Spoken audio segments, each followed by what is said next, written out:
उपस्थित असलेले माझे बंधू आणि भगिनींनो, मी तुमचं सगळ्यांचं स्वागत करते आणि आभारी व्यक्त करते की त्यांच्यामुळे मला आज बोलायला संधी भेटली.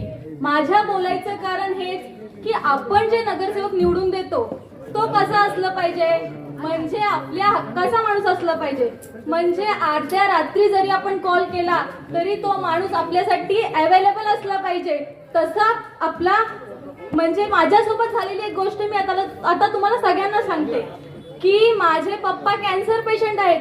तुम्हा सगळ्यांना माहित असेल की माझ्या पप्पांना एक वेळेस असं झालं की आपल्याला माझ्या पप्पांना एक पेपरवर सिग्नेचर पाहिजे होती.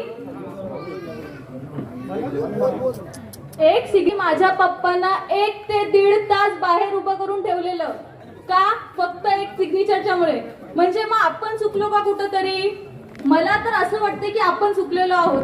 मला असं वाटतं की आपण जे नगरसेवक निवडतो ते म्हणजे असं निवडा की जे आपल्याला अर्ध्या वेळेत ते आपल्याला उपयोगी झालं पाहिजे. आमचे शेठ वारंवार सांगत असतात की माणसाने 80% समाजकारण आणि 20% राजकारण केलं पाहिजे. पण मला असं वाटतं की आमचे शेठ 100% ते समाजकारण करत असतात. आणि आमच्या शेठच्या घरी तुम्ही आता जे गेले असतील त्यांना माहितच असेल की आमच्या शेठच्या घरी आम्हाला इज्जत दिली जाते. आमच्या शेठच्या घरी आम्हाला आता सकाळी गेलं तर त्यांच्या घरी नाश्ता येतो, चहा येतो. हा विचारला जात नाही की तुम्ही गरीब आहात की तुम्ही श्रीमंत आहात. हे सगळ्या गोष्टी तिथं चालत नाही. आमच्या शेठच्या घरी फक्त जो माणूस आला आहे तो आपला आहे म्हणून आपल्याकडे आलेला आहे हे विचारलं जातं. आमच्या शेठच्या घरी म्हणजे आम्ही सगळेच आणि जे नगरसेवक होते त्यांनी चला सिग्नेचर तर नाहीच नाही दिली, पण बसायला खुर्ची पण नाही दिली आणि पाणी सुद्धा विचारलं नाही.